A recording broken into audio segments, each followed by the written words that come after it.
अस्सलाम वालेकुम dear friends, उम्मीद है आप सब खैरियत से होंगे। हमारा आज का जो टॉपिक है वो है सेक्शन नंबर 5 से onward sales of goods act 1930।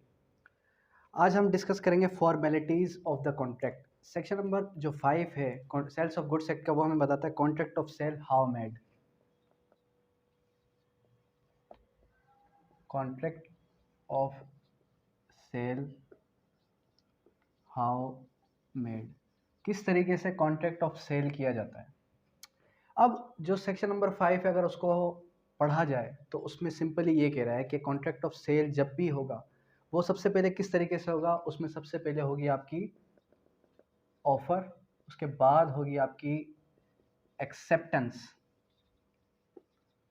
जब ऑफर होगी उसके बाद आपकी एक्सेप्टेंस होगी, उसके बाद है goods for the price of acceptance the offer the contract में be provided immediate delivery of the goods. फिर उसके बाद जो डिलीवरी ऑफ गुड्स है वो इमीडिएट डिलीवरी भी हो सकती है। ठीक है, इमीडिएट डिलीवरी भी हो सकती है। और उसके बाद ये कह रहा है immediate delivery of payment of the price. Immediate delivery होगी तो फिर जाहिर सी बात है immediate delivery of price, delivery of price, या फिर जो है आपकी इंस्टॉलमेंट की सूरत में भी हो सकती है। जो आपकी पेमेंट है वो आप इंस्टॉलमेंट की सूरत में भी पे कर सकते हैं। उसके subject of the provision of any law for the timing in force a contract of sale may B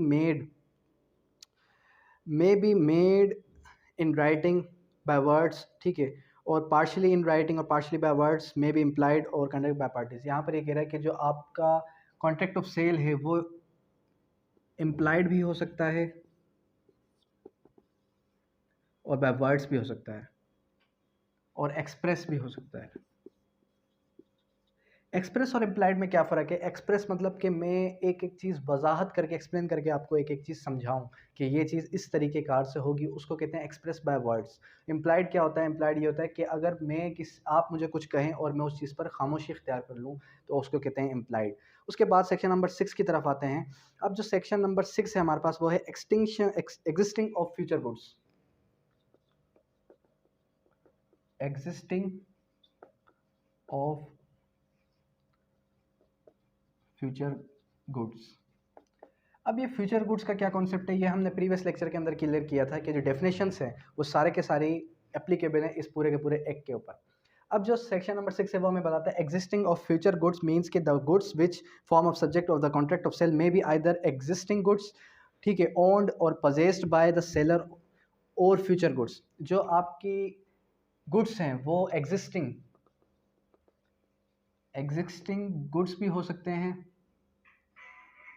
ठीक है, एग्जिस्टिंग गुड्स भी हो सकते हैं या फिर आपके फ्यूचर गुड्स भी हो सकते हैं। फ्यूचर गुड्स मींस के वो गुड्स, जस्ट वेट, अच्छा, एग्जिस्टिंग गुड्स वो गुड्स जो कि at the present time, at the time of the contract of sale मौजूद हैं। और फ्यूचर गुड्स वो गुड्स जो कि at a time of the contract मौजूद नहीं है लेकिन आप उसे कॉन्ट्रैक्ट करते हैं कि मैं विद इन फ्यू डेज आपको ये चीज़ बना के दे दूंगा, आपको ये चीज़ मैन्युफैक्चर करके दे दूंगा या फिर आपको कहीं ना कहीं से अरेंज करके दे दूंगा, उसके कहते हैं एग्जिस्टिंग ऑफ फ्यूचर गुड्स। उसके बाद है these may be there may be contract of sale of goods, ठीक है, of which by the seller dependent upon the contingency with or without it not happen. Contingency पे भी depend कर सकता है। कॉन्टी कॉन्टीजेंसी, कॉन्टीजेंसी मतलब कि कोई कंडीशन, उसके अंदर कोई पर्टिकुलर कंडीशन दे दी जाए कि अगर ये सारी की सारी चीज़ें अगर आप मुझे 10 दिन के अंदर पे करेंगे तो मैं आपको इतनी पेमेंट करूंगा, अगर वो 10 दिन लैप्स हो गए तो मैं आपको इतनी पेमेंट नहीं करूंगा। उसको कहते हैं कॉन्टीजेंसी, यानी कि उसके अंदर कोई ना कोई कंडीशन आ जाए। उसके बाद है where by the contract of sale the seller purports of the efforts present sale future goods the contract operates as the agreement of sale of goods, यानी कि agreement of the sale of goods जो है, यानी कि जिस agreement की बात की जा रही है उस एग्रीमेंट के अंदर जो चीज़ें मेंशन है वो सारी की सारी चीज़ें वो एक्सेप्ट करेगा। उसके बाद है section number 7 goods perishing before making of contract. ये यहाँ पर ये बात की जा रही है सेक्शन नंबर 7 के अंदर, गुड्स परिशिंग बिफोर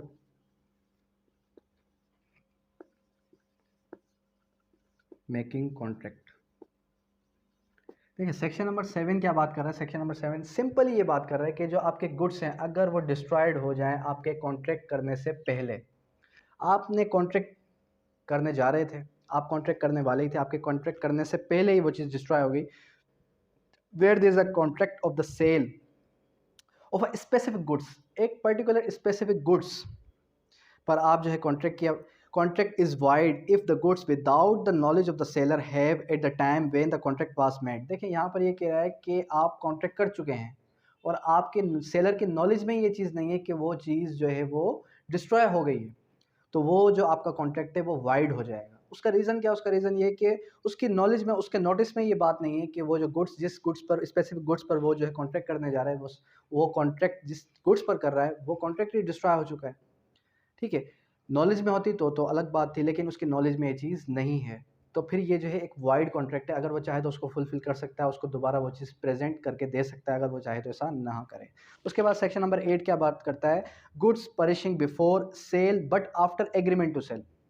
गुड्स आपके डिस्ट्रॉय हो चुके हैं लेकिन बिफोर सेल, सेल करने से पहले, एग्रीमेंट टू सेल करने के बाद। अब एग्रीमेंट टू सेल आपने कर दिया है लेकिन सेल वो चीज़ नहीं की है। ठीक है, where there is a agreement to sell specific goods and subsequently the goods without any fault part of the seller and the buyer or become or damaged no longer to answer their prescription the agreement before the risk passes to the buyer agreement thereby avoided।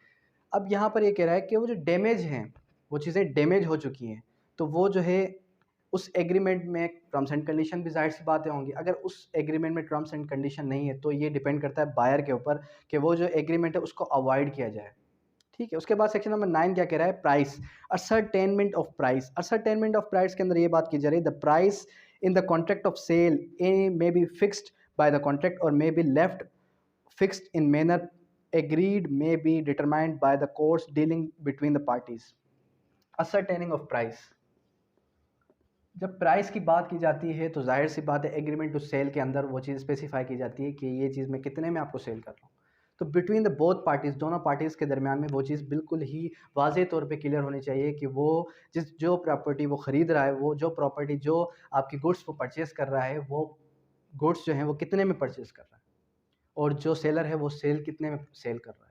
तो ये चीज़ जो है between the both parties clear होगी। उसके बाद section number 10 क्या बात करें, agreement to sell at valuation, where there is agreement to sell of goods on the terms that the price to be fixed at the valuation of the third party, such party cannot and does not make such valuation the agreement is hereby avoided। यहाँ पर ये कह रहा है कि valuation पे depend करता है कि एग्रीमेंट टू सेल हुआ आपका,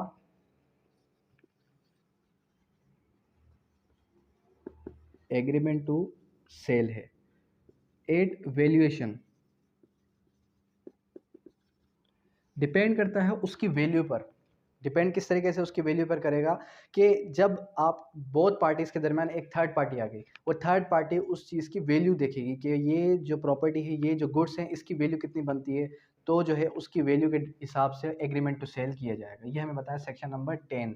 अब आज का हमारा जो लेक्चर था वो सेक्शन नंबर 5 से लेकर सेक्शन नंबर 10 तक था। इसके रिगार्डिंग अगर कोई भी क्वेरीज, कोई भी क्वेश्चन है तो आप रेज कर सकते हैं।